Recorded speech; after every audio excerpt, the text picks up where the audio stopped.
स्वागत है आपका, आपके साथ मैं हूं शिल्पा रावत और सीधे इस वक्त आपको बजरंग पुनिया की प्रेस कॉन्फ्रेंस में ले चलते हैं। क्या वो कह रहे हैं आपको सुनाते हैं।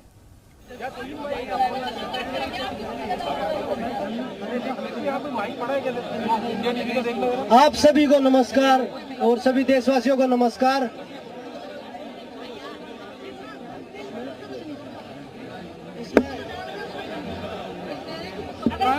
ठीक है भाई, तुम बजाओ प्लीज। भारत माता की, भारत माता की। आप सभी का धन्यवाद हमारे से दोबारा से जुड़ने के लिए। और जो चीजें अभी चल रही है आप लोगों को सभी को पता है। तो सबसे पहले तो मैं यही बोलूंगा कि कल बोल रहे थे कि भैया तो 3% बैठे हैं, 97% तो हमारे साथ हैं। तो मैं आप लोगों की जानकारी के लिए बता दूं, अगर आप अपने बच्चों को पैसे का पाठ नहीं सिखाएंगे तो पैसा कमाने के बाद में हो सकता है वो आपको ही बेच दें। सावधान, फ्रीडम ऐप को डाउनलोड करें, बच्चों को पैसे का पाठ कैसे पढ़ाना है सीखिए। हमारे पास आप देख सकते हैं सारे हिंदुस्तान का जो आज जो रेसलिंग का जो हब है वो यहाँ बैठा है, जो रेसलिंग की करीम है वो यहाँ बैठी है।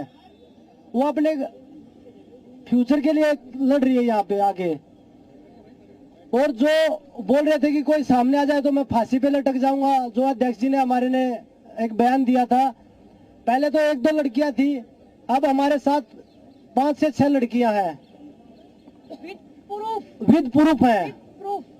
तो ऐसी चीज नहीं कि हम झूठ बोल रहे हैं या कोई ऐसा ही।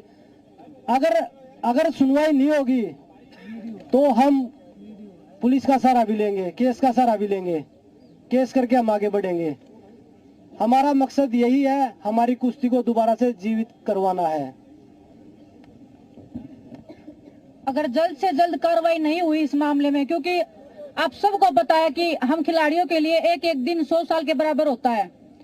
आज दूसरा दिन भी खत्म होने को जा रहा है, लेकिन अनफॉर्चुनेटली बोले या हमारा दुर्भाग्य मान लीजिए, हम खिलाड़ियों का दुर्भाग्य मान लीजिए कि अभी तक हमें एक संतुष्ट जवाब नहीं मिला है। तो हम उसका वेट कर रहे हैं और आप सब लोग भी यहाँ पे उसी का वेट कर रहे हैं कि फाइनल डिसीजन कब आएगा। क्योंकि जो हमने इल्जाम लगाए हैं वो इल्जाम हमने लगाए इसीलिए हैं क्योंकि वो सत्य थे। और आज कल हम जैसे बोल रहे थे कि हमारे पास 1-2 लड़कियां हैं जिनके साथ उन्होंने किया है, क्योंकि आज हमारे पास 5 से 6 लड़कियां आ गई हैं, विद प्रूफ है हमारे पास में उनके साथ में जो हुआ है। हमें मजबूर ना किया जाए सबके सामने आने के लिए। हम सब आत्मसम्मान को अपने बचाने के लिए लड़ाई लड़ रहे हैं। हम लड़कियों का आत्मसम्मान सबसे ज्यादा जरूरी है। हिंदुस्तान की बेटियां हैं।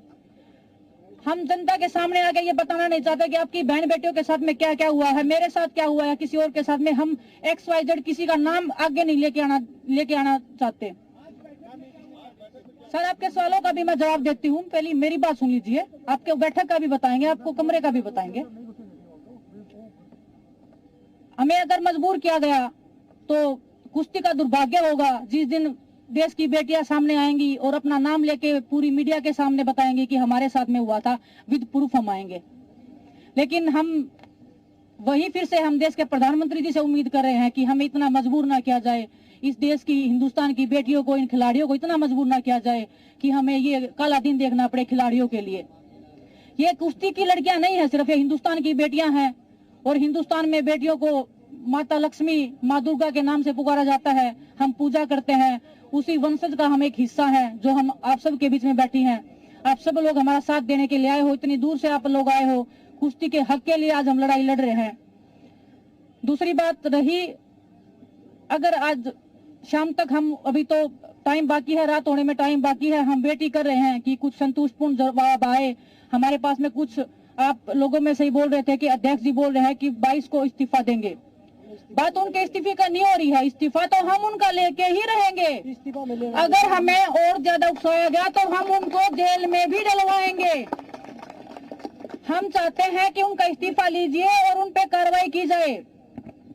इस्तीफा नहीं, फेडरेशन को भंग किया जाए। इस्तीफा लेके तो वो अपने लोगों को ही बिठाएंगे। हम इस्तीफा ना चाहते हुए फेडरेशन को भंग करना चाहते हैं, क्योंकि जो स्टेट की जो संघ है, कुश्ती संघ जो स्टेटों के हैं, उनमें भी सभी उन्हीं के लोग बैठे हैं जो उन्हीं के इशारे पे काम करते हैं। तो हम इस्तीफा नहीं चाहते, हम फेडरेशन को भंग करना चाहते हैं। हमारी यही मांग है गवर्नमेंट से। रही दूसरी बात, हम लीगल तरीके से भी हम जाना नहीं चाहते थे, क्योंकि हमें एक विश्वास था कि देश के प्रधानमंत्री जी, गृह मंत्री जी हमें उस लाइन में नहीं लेके देना चाहेंगे। हम उनके सामने जाके वो प्रूफ विद लड़कियां हम लेके जाते, और कोई लड़की भी सामने नहीं आती, किसी की लाइफ को भी डेंजर नहीं होता, किसी की फैमिली को भी कोई नुकसान पहुंचाने की कल को हानि नहीं होती। हम ये खतरनाक कदम उठाना नहीं चाहते थे। लेकिन अगर सॉल्यूशन जल्दी नहीं निकला, आज वैसे हम बता रहे हैं कि आज की हम वेट कर रहे हैं, रात होने तक वेट करते हैं कि कोई संतुष्टपूर्ण जवाब आए। इतना अगर देश का, हिंदुस्तान के जो ओलंपिक मेडलिस्ट हैं, वर्ल्ड मेडलिस्ट हैं, अगर वो बोल रहे हैं कुछ हुआ है, तो उस बात में आप संकोच मत कीजिए और ना उस पर संदेह कीजिए। हम निसंदेह बोल रहे हैं कि हमारे साथ कुछ गलत हुआ, और बहुत गलत हुआ है, लड़कियों के साथ गलत हुआ है। और मैं आंखों में आंखें डाल के, आप अध्यक्ष जी को मेरे सामने लेके आइए, अगर वो 2 मिनट मेरे सामने बैठ जाएं तो मैं हिंदुस्तान की हर जनता को चैलेंज करती हूँ, मेरे सामने 2 मिनट बिठा दीजिए और वो आंखों में आंखें डाल के बोल दीजिए कि हमने कुछ गलत नहीं किया है। अगर हमें मजबूर किया गया तो हम कल FIR भी दर्ज करवाएंगे, हम केस भी लड़ेंगे, लेकिन उसमें हिंदुस्तान के हजारों लड़कियों का, हजारों लड़कों का रेसलिंग का करियर खत्म होने की कगार पे हो जाएगा। हम उस दौर पे जाना नहीं चाहते, हम उस जगह पे जाना नहीं चाहते जो, क्योंकि हमें अगर यही इसी दौर पे जाना था तो हम अध्यक्ष जी को अध्यक्ष जी बने ही रहने देना चाहते थे, क्योंकि वो सब कर ही रहे थे। हमारा कैरियर तो वो खत्म कर ही रहे थे, हर लड़की का कैरियर खत्म कर रहे थे। यूपी की कुश्ती उन्होंने लड़कियों की खत्म कर डाली, ये शोषण के कारण ये कुश्ती खत्म हुई है, कोई रीजन नहीं है यूपी की आज महिला की रेसलिंग जो खत्म हो गई है। अब वो पीछे पड़े हैं महाराष्ट्र की लड़कियों के। आज मेरे पास केरला से भी फोन आए हैं, लड़कियां खुश हैं कि मैंने आवाज उठाई है, वो मुझे बधाई दे रही हैं कि दीदी पीछे मत हटना, हम आप सबके साथ खड़े हैं, इसी हौसले के साथ आप लगे रहना।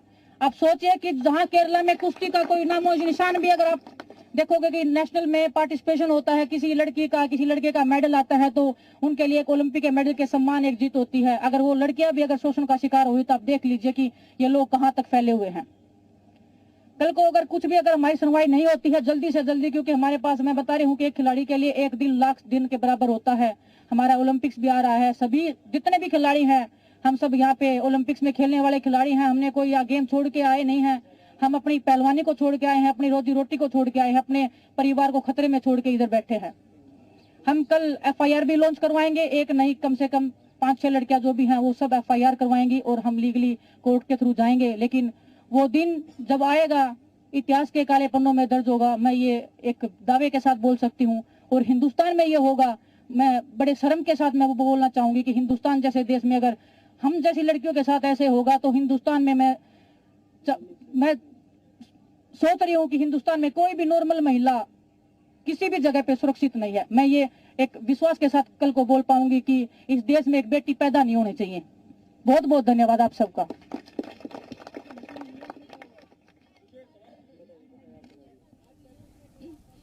मीटिंग में आश्वासन ही दिया गया है, बस कोई ऐसा मतलब ठोस हमें नहीं बताया गया कि क्या फैसला। अभी मीटिंग में सिर्फ आश्वासन ही दिया गया है, ऐसा कोई ठोस हमें नहीं बताया गया कि हाँ हम कोई ठोस कदम लेंगे या कोई एक्शन लेंगे, बस आश्वासन दिया गया है। लेकिन उस आश्वासन से हम खुश नहीं हैं। हम, जैसा कि बजरंग ने बताया, हम पूरी रेसलिंग फेडरेशन को भंग करवाना चाहते हैं और जितनी भी स्टेट्स हैं वहां भी सबकी फेडरेशन, मतलब रेसलिंग फेडरेशन जो है वो भंग होनी चाहिए। एक नई शुरुआत होनी चाहिए, एक फ्रेश स्टार्ट होनी चाहिए, क्योंकि हर जगह उनके इंसान फैले हुए हैं। जैसा कि विनेश ने बताया, हर स्टेट में फैले हुए हैं। केरला से लड़कियों के फोन आ रहे हैं, महाराष्ट्र से लड़कियों के फोन आ रहे हैं, वो खुद पीड़िता रही हैं, उनके साथ वो खुद शोषण का शिकार रही है। तो आप समझ सकते हो कि हर स्टेट में फैले हुए हैं। तो हम चाहते हैं कि पूरी रेसलिंग फेडरेशन भंग हो। और एक बार फिर से मैं अपने PM सर को रिक्वेस्ट करना चाहती हूँ कि आज सब लोग यहाँ जो एक मेडलिस्ट बैठे हैं, पूरी रेसलिंग की क्रीम यहाँ बैठी है, अपनी ट्रेनिंग छोड़ के बैठी है, अपने घर परिवार को छोड़ के बैठी है, तो बस इसी उम्मीद में बैठी है कि आप हमारे साथ न्याय करेंगे, आप हमारे साथ जस्टिस करेंगे। हम इसी बस आश्वासन यही है कि हाँ हम करेंगे, लेकिन कोई संतोषजनक नहीं है, कोई सेटिस्फेक्शन वाला आंसर नहीं है उनकी तरफ से।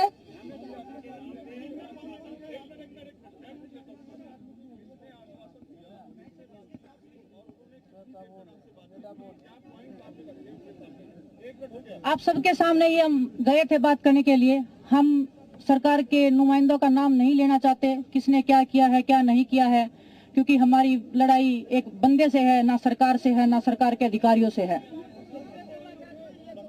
मुलाकात सरकार के लोग थे, हमारे स्पोर्ट्स मिनिस्ट्री के कुछ लोग थे जिनसे हमारी बात हुई है। हमें बोला गया था कि आप आइए, हमारे सामने बात रखिए और हम उसका सोल्यूशन निकालेंगे, उसका समाधान निकालेंगे। लेकिन अगर आप अपने बच्चों को पैसे का पार्ट नहीं सिखाएंगे तो पैसा कमाने के बाद में हो सकता है वो आपको ही बेच दें। सावधान, फ्रीडम ऐप को डाउनलोड करें, बच्चों को पैसे का पार्ट कैसे पढ़ाना है सीखिए।